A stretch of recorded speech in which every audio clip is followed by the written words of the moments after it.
If you've been patiently holding onto your cash waiting for the Galaxy S26 series, I've got some news that might make you rethink that plan. Because this year, Samsung isn't just turning the price dial up, they might also be turning the excitement down. We're talking higher prices, fewer launch perks, and some design changes that honestly feel a bit confusing. Let's talk about why the S26 might not be the no-brainer upgrade Samsung wants it to be. So first up, the price. According to reliable reports, the Galaxy S26 lineup is going to cost noticeably more than the S25 series. But the painful part isn't just paying more, it's getting less in return. Samsung is reportedly ditching one of their biggest pre-order advantages, that free double storage upgrade. Last year, that promo pretty much convinced tons of people to pre-order immediately because you got great value right out of the box. This time, it seems like Samsung's saying, nope, you're on your own. Now, to be fair, there is a bit of a consolation prize. While last year's base S25 started at 128 gigabytes for around $800, rumors suggest the base S26 might finally move to 256 gigabytes as standard. So technically, the price increase is kind of paying for that bump in storage. It softens the blow a little, but at the end of the day, launch pricing is still going to be higher, and that's always going to sting. But the price isn't the only thing changing. Let's talk design because Samsung seems to be rewinding the clock a little here.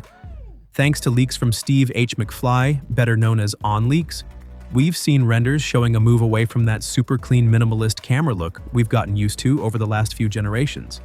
Instead, Samsung is bringing back a more defined camera island, this time with a pill-shaped camera bar. Why go backwards when everyone loved the simple look? Well, it's not just for fun.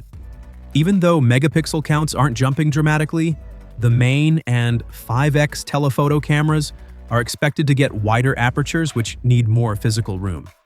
Combine that with rumors of a thinner overall body, and the result is a chunkier, more pronounced camera bump whether we like it or not. And then there's the Ultra. The squared, aggressive corners that made the Ultra instantly recognizable, they're gone. The S26 Ultra is now much more rounded, closer in shape to the regular model, making the whole lineup visually more unified. It's reportedly a bit taller, slightly wider, lighter, and even the S Pen slot has shifted closer to the edge. The regular S26 might also get a slightly larger 6.3-inch display and a thicker body to house some internal tweaks. Speaking of internals, Samsung isn't reinventing the wheel here. Depending on where you live, you'll either get the Snapdragon 8 Elite Gen 5 or Samsung's Exynos 2600. The Ultra might finally get faster charging, the base model could get a larger battery, which is nice, but nothing dramatically game-changing so far. Instead, Samsung's big bet seems to be AI. Deeply integrated, on-device generative AI, exclusive features, smarter tools, all of that. But here's the gamble.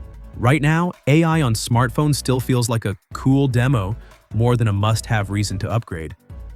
People aren't dropping hundreds of extra dollars just to summarize notes faster or auto-edit photos slightly better.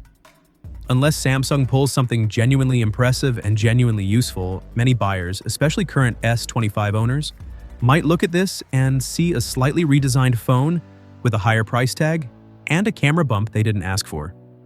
So the real question is, are these changes worth it? Is the return of the camera island, the softer corners, and Samsung's giant AI push enough to justify paying more than ever for a Galaxy S phone?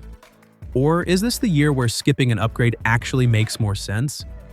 I really want to know what you think. Would you still pre-order the S26 despite the price hike, or are these changes pushing you away?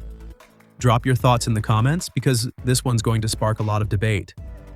Thanks for sticking around, and I'll see you in the next one.